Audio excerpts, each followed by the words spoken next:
This show is presented by the 323 Network. You can watch all your favorite 323 friends and shows on the 323 Network YouTube channel, follow us on all social media platforms at 323Reid, and support us as we continue to grow at patreon.com/323Reid. That's 323REID.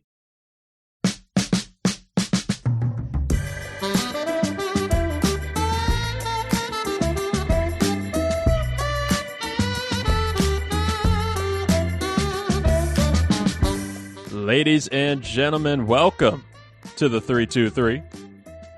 I am your host, Reid Murphy. I'm really happy for you. I'm gonna let you finish. Who the fuck is that guy?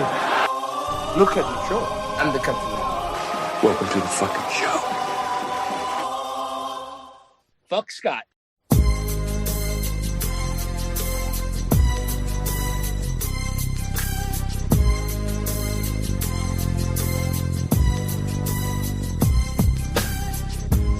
That's right, folks. Good morning. Welcome back to College Game Day presented by the 323 Network.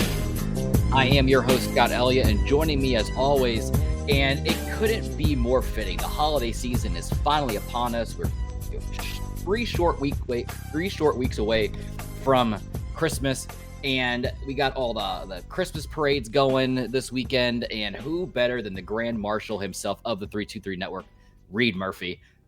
How's it going, Reid? What's the big commanding staff? Oh, yeah, what? That was... Easy. I'll get myself. I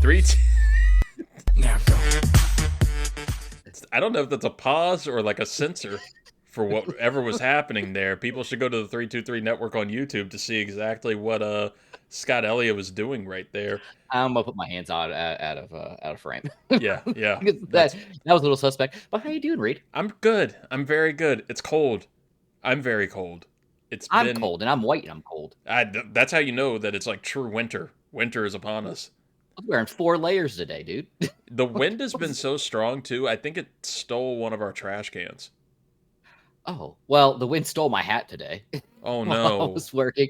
Yeah, I was walking through a parking lot going to my next stop of the day, and a nice old gust of wind came blowing through. And of course, usually I wear my sunglasses on the top of my head so it braces the hat down.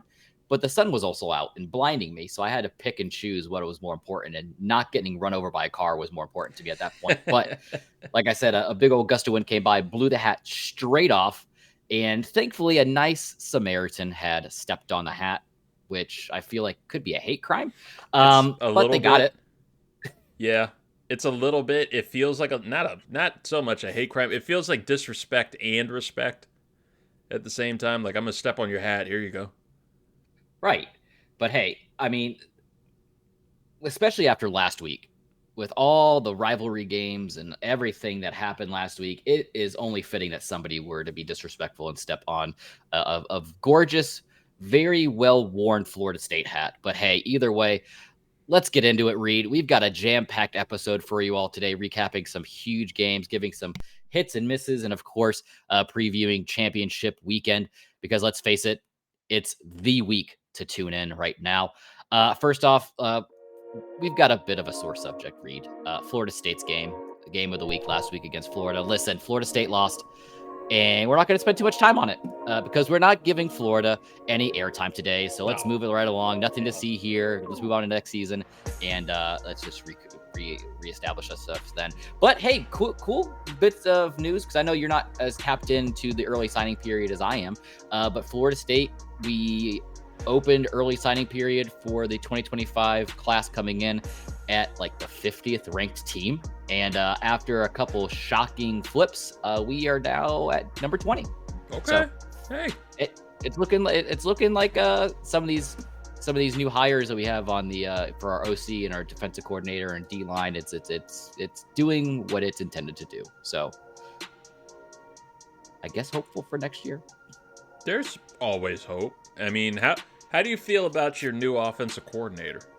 Oh, Gus Malzahn, the Gus Bus? Yeah, the Gus Bus. I'm very intrigued because I know his offensive style. It's very fast paced, like calling plays at the line, very little to no huddles. So as long as we can get somebody under center who has that same mindset, I am very hopeful. I know Thomas Castellanos, the starting quarterback for a while this past season for Boston College, he's in the transfer portal. I know Florida State is one of 5 teams that he's kind of focusing on to potentially go, and he's one guy who can really hurt you on the ground very fast, and he could be easily plugged into that kind of an offense. But I'm more excited for the defensive side of the ball. Defensive coordinator Tony White coming over from Nebraska. And he has been one of the top recruiters in the nation for the past couple of years. I mean, you can see how he's transformed the Cornhuskers defense the last couple seasons under Matt Rule's regime. So I'm more excited to see what's going to happen there. And sad news for Florida State, Josh Farmer, our defensive lineman for the past 3 seasons, he is declaring for the NFL draft. So best wishes to him. Hopefully he can, get that bag, because if anybody knows me, I am a big proponent of everybody getting as much money as they possibly can at any point in time in their life. So get it now while you can, rather than wasting a year at Florida State for maybe a rebuild season.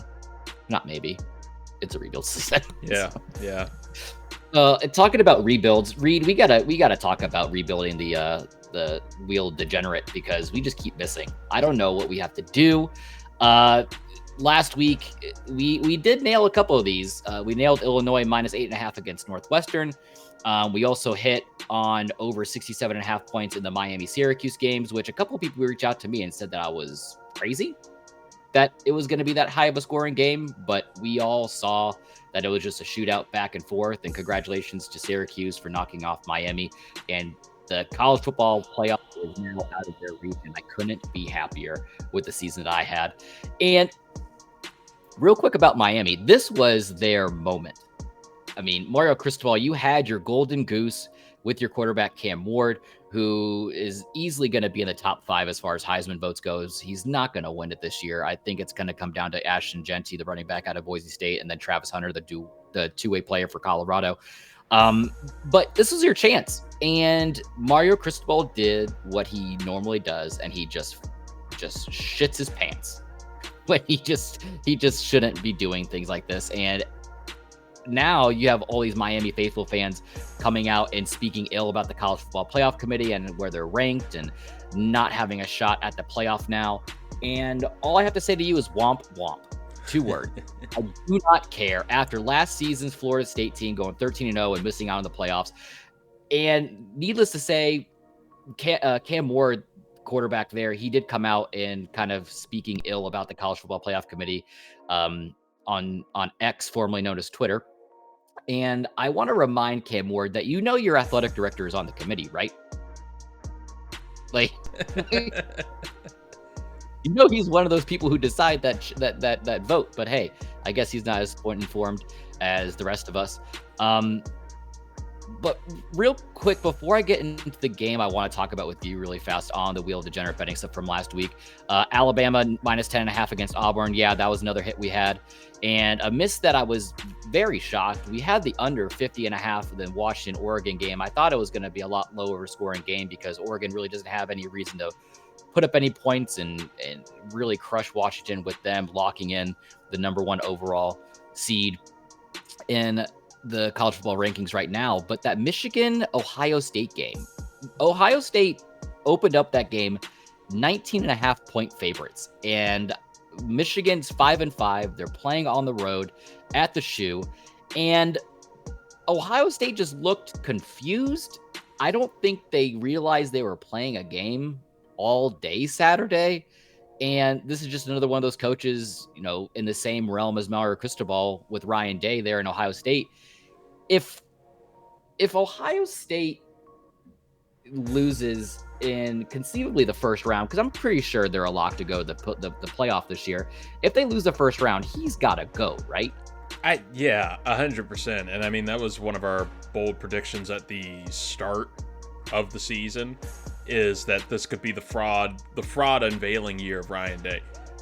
He has a tendency to blow this kind of shit literally against Michigan every year. And now you're seeing it. Like, it's been too dicey. They're only going to get in because of this expansion and getting like a little backdoor, little alley-oop to get into the playoff. And yeah, they lose in the first round. He's got to go. And I guess you can start, like, Ohio State fans will say, well, who do you replace him with? There are several people you could probably replace him with. Ryan Day is somebody that we've talked about as being one of those big examples of living in a legend's shadow and profiting off of it for a few years. He would manage to absorb everything that Urban Meyer was doing with that team. And love him or hate him, Urban Meyer was a great coach. He was a great program leader. And he built something incredible at Ohio State. Couldn't do it anymore. Ryan Day took over, made do with what he could. But, I mean, what have you actually gotten success-wise from him? What do you have of him that you can compare strongly to Urban Meyer?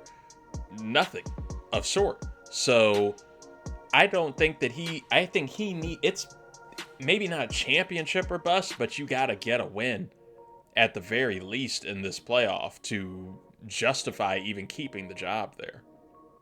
Right. And at this point, his tenure in Columbus is just a bunch of what ifs. You know, I mean, the teams that he's amassed there at Ohio State, the talent level, I mean, the CJ Strouds of the world, the Jackson Smith and Jigbas of the world, like they've had so much talent on those teams, and they've just come up short every single season. And you bring up, like, who do you replace him with? I do have one name to shoot at you because he has been kind of circulating in the college football world the last couple of days. That's Bill Belichick. Bill Belichick. Urban Meyer. No, Urban Meyer just needs to go away. He just needs to go find some rat hole dive bar in Jacksonville, Florida somewhere and hit on the 20-year-olds like he likes to do. Stay out. The guy that I want that has it's linked to 20-year-olds is Bill Belichick. I mean, the ties that he has to Cleveland, just north of Columbus. I mean, you have someone with the success that he's had in the NFL. He's currently tied to, he interviewed for the opening vacancy for head coach at the University of North Carolina recently, because he said that he wants to get back into coaching, whether it's in the NFL in some kind of capacity or in the college football world, which I was more shocked that he wants to take a step down to college football, especially with the nature of the business as it is now. And as, yes, folks, it is business 100% now. I would be interested to see what Bill Belichick could do at Ohio State with the resources that he could be able to get. You know, I mean, you see what Deion's done in Boulder with Colorado. Yeah. I mean, taking a team, I think the season before he got there, there were like 3 or 4 wins. And yeah, they did only 3 or 4 wins a year after that. But now they were pushing for a Big 12 championship game. They're going to be in a bowl. They're probably in a pretty decent bowl this year. But the spotlight that's been shown on Boulder, just bringing in a likeness like Deion, I would imagine if you bring in, you know, somebody who, for all intents and purposes, just oozes Ohio vibes in Bill Belichick to Columbus, you could do worse.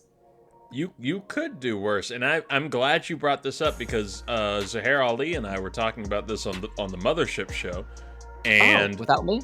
We brought it up. We said we didn't really want to talk about it too much because you are the expert on this. So we wanted to know, and check. We wanted to know what your full thoughts are on Belichick as a potential college coach. I personally have thought on it, and I could see, like, it felt weird at first, but I could see him, you know, craving, like, if he's going to go back into coaching, he's going to want the power that he had with the Patriots. He was in full control of that organization. I don't believe he's going to get that again in the NFL.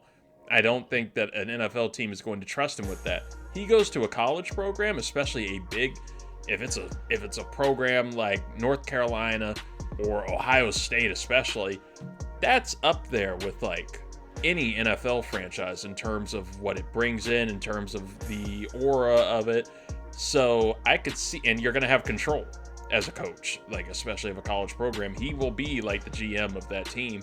He will be everything for that spot. It's just weird to think of him as a recruiter, but I guess he can, you know, get the coaches for that. He could probably get whatever assistant coaches he wants. He would be on the Saban level of getting coaches. And maybe that's another person in his ear on that is Nick Saban, who we know that they're buddies. We know that they're people who talk to each other. They're goats of the same degree. So, like, do you think Belichick would make a great college head coach?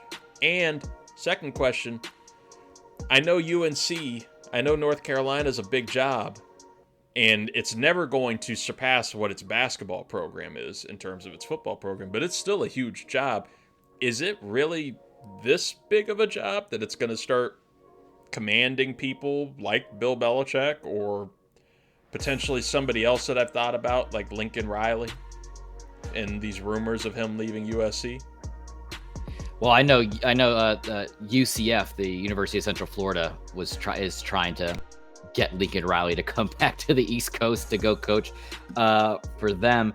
But to answer your first question, you know what? I really do feel Bill Belichick could succeed at the college level. Like you mentioned, he wants that control aspect to the program, and at the college level, he could get the NFL. I think that ship is come and gone. I don't think he's going to be able to attain that, because I know that was one of his big things interviewing for the Atlanta Falcons job, was that he wanted some more control down there in Atlanta for the Falcons. But for a school like UNC, in a conference like the ACC, where it's a crapshoot what team's going to come out of that league or out of that conference itself, as far as being the top dog. And the reason why I feel like he's going to be successful is the previous head coach that we just talked about with Deion Sanders. I mean, he's led Colorado Buffaloes right now. They're at 9-3 overall in the season. They're ranked 23rd, I believe, right now, which is what you hope that he was going to be able to do. So I'm interested to see if he does stick around there in Boulder, what next season could be like, especially if they're going to be without the Sanders brothers and Travis Hunter, if they're going to be able to reload and have another great season. But more tied to Bill Belichick is head coach of Boston College, Bill O'Brien. I mean, he came in and he went to the athletic directors and everybody there at the university and said, look, if you want this program to be as successful as you hope it would be, these are the things that we need. He's a longtime head coach. He's been in that world for so long. He knows what the expectations are at the next level. And that's something that he can share with those kids in that locker room. Like, look, if you want to get to the next level, these are the things that you have to do, and you got to put in the work. And who better to be in that locker room to tell you how to be successful in the NFL than the most successful head coach in history of the NFL? So, I mean, it's definitely a developing story. I'm going to keep my ear to the ground and see what movement we have going on in the future. But I will say it right now, I will not be shocked if Bill Belichick lands some kind of crazy head coaching job in a Power 4 conference. And I mean, who knows? Maybe an AD at that point. Look who just signed as the general man. I think it was the general manager of Stanford. Mm-hmm. Oh, yeah. For the football firm? Andrew Luck. Yeah. Right. Andrew Luck. Right. I mean, why not? Why not bring in a football, lifer into your college or your university? And that's a huge selling point for kids. Like, I can go play for Bill Belichick. Now, with these openings of UNC and potentially Ohio State, the way that we're talking about Ohio State, I know. So we've said Belichick. We've brought up Lincoln Riley. You brought up Deion Sanders earlier when we were talking about the Raiders. We were just talking. I'm still of the mindset he is perfect for college, and I think that he loves and has a passion for college football and coaching these young kids and being a mentor father figure to these guys. NFL players would not care for that. They don't give a shit. They don't need that. They just need the money, which he's good for too. But I am predicting now in a full belief that Deion is going to leave Colorado for dead once Travis Hunter and the Sanders are all gone, and have an opportunity to get one of these jobs of either North Carolina or Ohio State. Could you see him at one of those places? Yeah, and that's the track that I would not prefer for Deion, but I could. It makes more sense. Like you said, I know he would like to make the jump to the NFL, but to me, he likes having that control factor, and no NFL organization is going to give him that amount of control into anything. He's going to be on a very short leash, and his way is not going to be the highway. And like I feel like he needs to stay in college. He has the energy level for it. He has the aura and the personality for college football, especially with the whirlwind season that we just had this past year. But yeah, I feel like this Colorado job has always been a stepping stone. I feel like every head coaching position that he's had, even going back to high school, has been the stepping stone for the next one.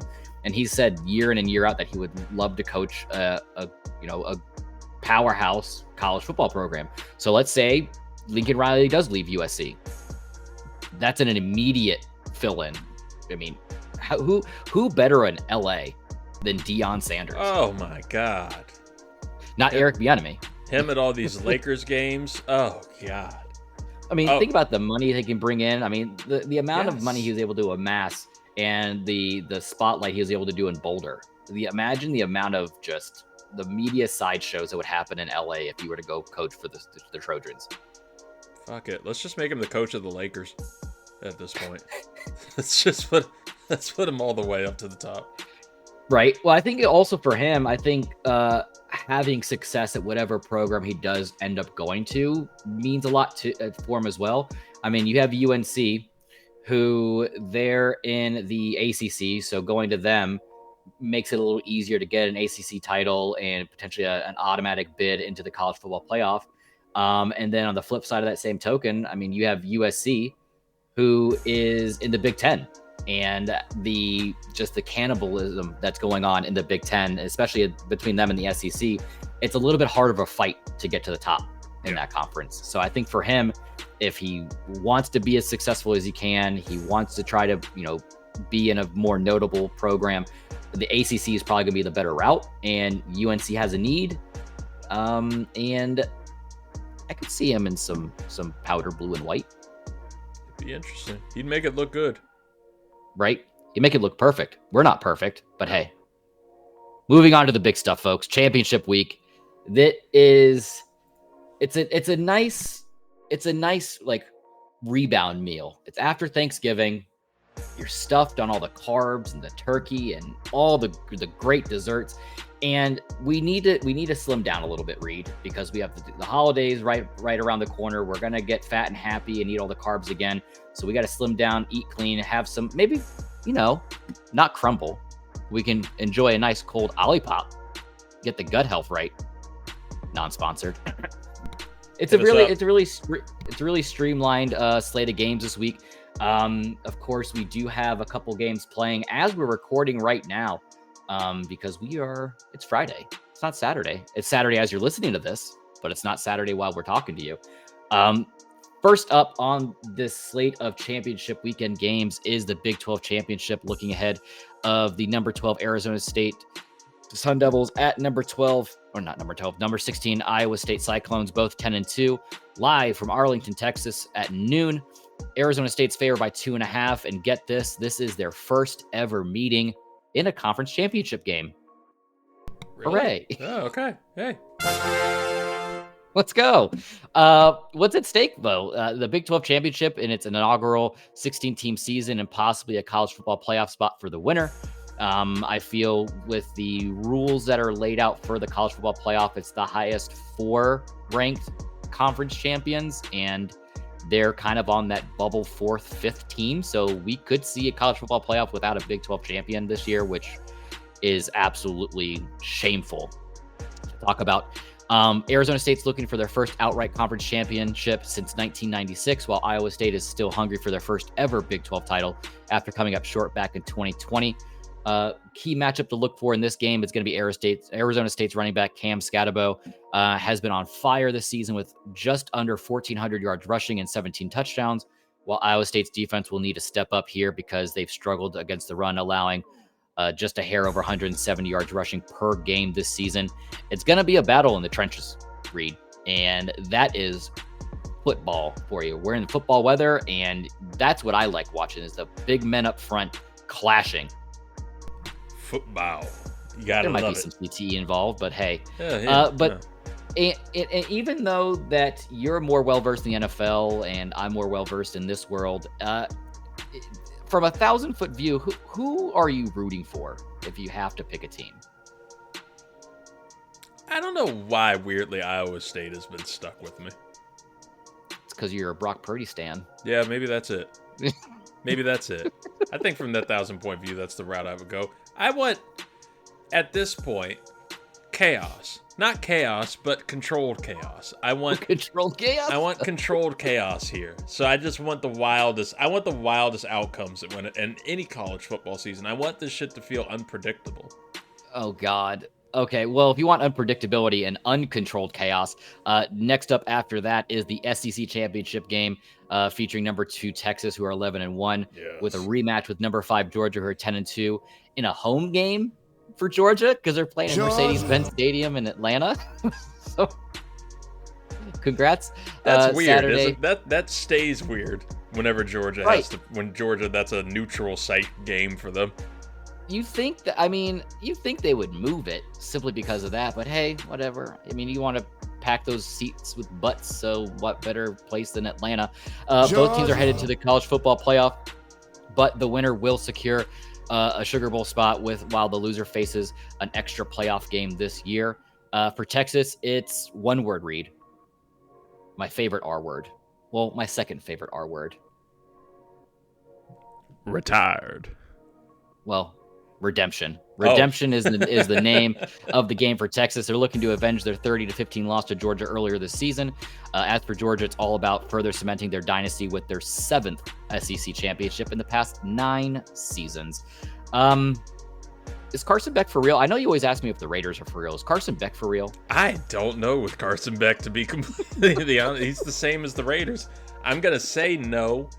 I'm going to say he's about as real as... what was the dude's name before him? What was that quarterback's name? He's with Jake Fromm? Yes. I'll say he's about as real, maybe a little more real than Jake Fromm. Maybe more on the level of like a Stetson Bennett. Oh. Like, yeah, I'd put him on like just goes MIA for mental health. I don't want to shame mental health issues. That's not me. Let's not do that. Let's cover it up. Let's just cut this out. But no, because I mean that's the matchup that's kind of like what I'm looking at for this game. I mean, Carson Beck, Quinn Ewers, they're both coming out this year, going to the NFL. This is a really great time for them to get some quality tape on for these NFL teams looking for their next up-and-coming quarterback. Carson Beck, he needs to clean up his game. I mean, threw 3 interceptions last time around. This one's going to come down to which quarterback really shows up ready to perform, because Texas quarterback Quinn Ewers, he's also going to need to improve from his subpar performance in their first meeting where he had 2 fumbles and an interception. So it's going to be a messy game. And I think whatever defensive front can get after the quarterback first is going to end up winning the game. And with them playing in Atlanta, I think it's safe to say Georgia's going to even the score. Georgia. Man, imagine losing twice to the same team in the same season. Couldn't be me. And still be tied 10-2 or 11-2 for the year. And that's what gets you knocked in from a 1-week bye.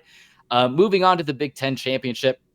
This one's going to be interesting because we talked about a little bit about Ryan Day and his future there in Ohio State, but another head coach that's kind of on. It's the stove's not on yet, Reid. I know the greatest imagery you give is the burner's clicking.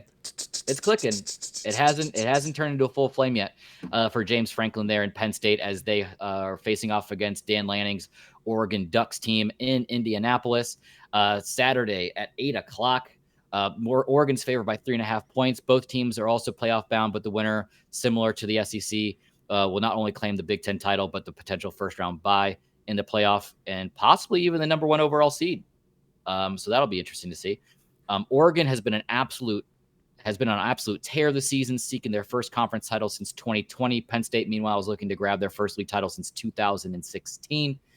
As for a matchup to really watch here, folks, it's going to be that Oregon's run defense facing off against Penn State's dynamic running back duo of Nicholas Singleton and Katron Allen.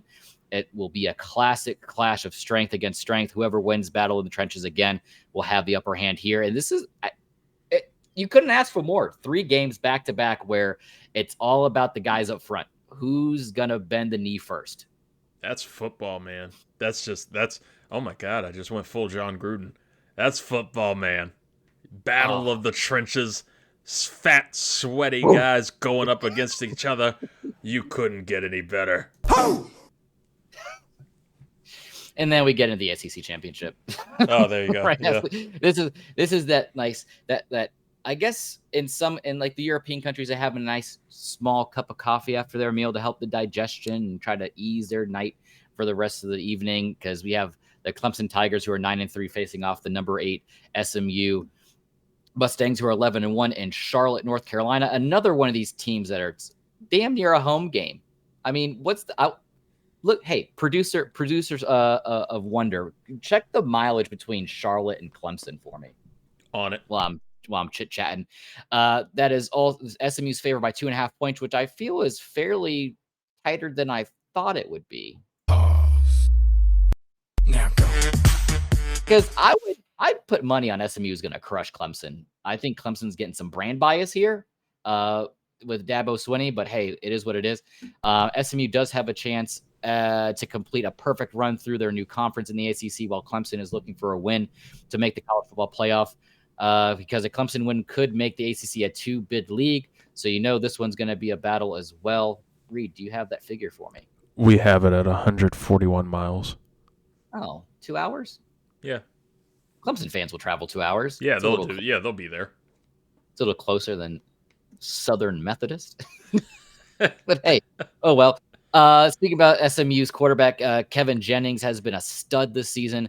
He'll need to be on point against Clemson's stingy secondary to be successful there. But Clemson's quarterback, Cade Klubnik, has been great as well, throwing for 29 touchdown passes this season, as well as 6 rushing touchdowns to boot. This one will likely come down to which offense can outlast the other. It's going to be high scoring. I don't see this being a low scoring game at all. This is going to be another one of those games where it could easily be 60 plus and coming down to the wire this week. But Reid, we talked about the Big 12, the Big 10, the SEC, the ACC championship game. That's only 4 games. Which one is the game of the week? Lame of the week. First of all, lame of the week. We're not giving the lame of the week again this week, folks. Yeah. Anyone, because it's championship week. Every game counts. We've got some exciting matchups across the board, but the game of the week is not one of the ones that we talked about, Reid. What? It's a game that's happening right now as we're talking of the Boise State and UNLV live from Boise. Boise State is currently up 21-0 with 9 minutes left in the third. So I feel like it's safe to say congratulations, Boise State, for winning the Mountain West. Yay! Ashton Genty, as we're recording, 17 carries, 147 yards, and a touchdown. This leads me into a topic before we get into the meat and potatoes and what everyone comes here for college champion. That's a Wheel Jenner Benning slip. Ashton Genty, he is the Heisman. He is the Heisman winner. You can't tell me differently with the amount of success and production that he's had on the ground rushing this season. I mean, as of right now, 300 plus carries, just barely under 2,300 yards rushing, 28 touchdowns, and want to take a guess on how many fumbles this man has had? 1. 0. Damn. You want to guess how many fumbles he had last season? 1. 0. Damn. Want to think how many guesses he had his first season in 2022? 2. 0. Damn. He doesn't drop the ball. And if you're one of these NFL franchises needing a stud running back, Dallas, Washington, just to be greedy. Ooh, could you imagine Jane Daniels and Ashton Genty in the backfield? Scary F1 Terry McLaurin on the outside. Little B-Rob action just for fun. Just because. Just to be silly. Just to throw him out there. Because Austin Eckler's not going to make it, right? He's done. Yeah, he's got to be done. He's Young guy. Of course, I'm fairly confident I probably just jinxed him there. Yeah. Yeah, he's probably going to put one on the ground today. He's going to fumble tonight. Whoops. Because you hear all these talking heads, the Stephen A. Smiths of the world, and insert name here if you feel like you want to read in post-production. But everyone's saying Travis Hunter, the guy who strikes the Heisman pose after everything he does on the field. Yes, the snap count that this man has week in and week out is insane. Absolutely insane, the amount of time he's spent on the field. But if you look at his stats, just as a wide receiver and just as a cornerback, he's average. He's average at best. He's nothing to write home about. He's just a physical specimen who can outlast everybody on the field. Is the play going to be enough for him to get a contract in the big leagues? Absolutely. Because he has the best agent he could possibly have behind him in Deion. He's going to get a contract no matter what. But I fear that he might be one of these guys that are going to fizz out in the NFL. I mean, look at his frame. He's got to put on some more meat if he wants to be successful, especially on the defensive side of the ball. And I don't think a lot of these NFL franchises are going to allow him to play both sides. He's going to have to pick one. And even as a wide receiver, maybe in the slot, maybe he's the wide receiver 3 doing really sneaky crossing routes and stuff like that. But I don't want to put him down. I hope he has all the success in the world. Am I a little bit, salty about what he did to Florida State 3 years ago? Yeah, maybe a little bit. maybe a tiny bit. But hey, but you can't shit on a running back who is arguably this is the greatest running back season we've seen since Melvin Gordon, and that was back in 2011. I was 2014. Yeah, it was a while ago. Yeah, it was a while. This is the best one we've seen, and you can't take the trophy away from a player like Ashton Jeanty just because you played more snaps. I mean, the carries alone, 300 carries this season. I mean, he's done what he needs to do with the production at that point. But if he doesn't get the Heisman, then it's clearly just a popularity contest, right? Oh, 100%. Yeah. And I mean, Travis Hunter has been impressive. He's been impressive in, this dual Sammy Ball level play that he's been doing on both sides. But Ashton Jeanty's just been on a different universal plane when it comes to how he plays, being a literal boogeyman in the backfield. He's insane. He has to win it. Right. I mean, even if you look at Travis Hunter's stats as a wide receiver, 92 receptions, 1,100 yards, 14 touchdowns, which is great. But right behind him, would you say LeJontay Wester is a Heisman hopeful? 70 receptions, 880 yards. So they're averaging about the same yardage per pop and 10 touchdowns. Would you say that he's a Heisman hopeful? They're damn near same stat line. We could be the show to launch the LeJontay Western Heisman train. You know what? I'm gonna have to redo that graphic this week for the Heisman. Do what I did when I did my MVP rankings, and I threw Mahomes in there just to poke people, and it worked. Right. And I mean, even if you look at as a cornerback, he's like the 3rd best cornerback on their roster. Right. Now our team's probably actively not passing to his side. Sure. I'm sure they are. I mean, he does have 11 pass disruptions, 4 picks on the season, which is great. He has a forced fumble. But I mean, you look at DJ McKinney, their other starting quarterback, 59 total tackles on the year, 8 pass breakups, 2 picks, and a touchdown. So it's like he's not even the best cornerback on his team as far as the stats go. And that is the factor that should go into this Heisman voting. It's like not who everybody wants to get it, because he's clearly people, especially the media, they want him to get it. But it's like, who deserves it more? Is it a 2-1 player who is slightly overproductive, or a running back who is a generational talent? Because who knows when we're going to see another running back story like this from here on out. Absolutely. Who knows? Oh, well. I digress. That's just my little soapbox. Speaking about soapboxes, let's bring it up. The wheel! And this isn't the last time the wheel's coming up, Reid. This is not right. it. It's not the last week of the college football season. Of course, things are going to slow down a little bit here at College Shame Day as we kind of go through the next couple of weeks. Right now it's college. It's championship week. Next week it's the Great Army Navy exhibition. So, hooray! This is our national championship. This is our national championship. And then, we got the bowls, and then we got the college football playoffs. So we still got a little bit of ways to go towards the end of January. But for right now, you guys all know the rules. Plug in all the games that feature a top 25 team, spin the wheel 5 times, build a parlay after that. But Reid, there's only 4 games playing. I'm very interested to see where this wheel is going to land this week. I was interested in spinning it 5 times for 4 games. But I do have one little razzle dazzle for you that I want to kind of run by you to get just to get your feelers real quick. I say we still spin it 5 times. Okay. We gotta get the 4 games on here for the 4 games. But the 5th and final spin, will include a second bet for that game, whether it's an over/under or whether it's some kind of prop that I can find or something. There'll be 2 bets on one of these games. How about we do that? I'm down for it. I'm down for it too. Let's spin it. First game up. Which one do you want? Iowa State, Arizona State, Georgia, Texas, Penn State, Oregon, Georgia, Clemson, Texas. SMU. Give me Georgia, Texas. Georgia, nope, Texas. You don't get it. Oh, fuck them.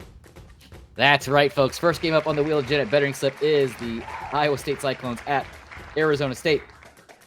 Let's remove them from the wheel. All right, let's spin it again, Reid. Let's get that second game up here. Give me Georgia, Texas. Georgia, Texas? This racist-ass wheel. The Wheel of Degenerate said, nah, this isn't your show, Reid.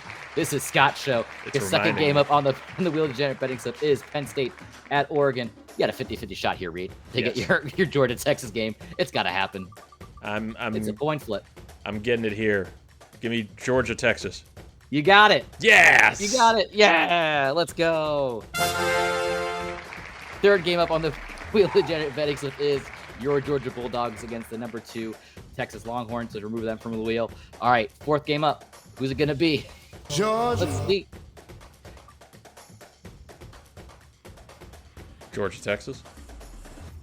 Nope. Son of a bitch. Clemson, SMU is the 4th game up on the the Wheel of Degenerate betting slip for this week. But like I said, outside of these 4 games, oh no, Reid, we don't have anybody left in the wheel. We got to put somebody back on the wheel. Oh. Let's put him back up. Bang. And you know what? Let's shuffle it a couple times. And the only place that you can get this great production value, where can they remind them, Reid? The 323 Network on YouTube. The 323 Network on YouTube. Subscribe, like, rate, review, do all those things John McCann has told you to do in the past. What, like this? Fuck Scott. Yeah, I like that. Yeah. Right. That's enough shuffling. All right, folks, let's get that 5th and final pick up here where we're going to put a second bet down on the game that is selected. Maybe we can get the Georgia, Texas for Reid. Or maybe we won't. Oh, it's going to happen.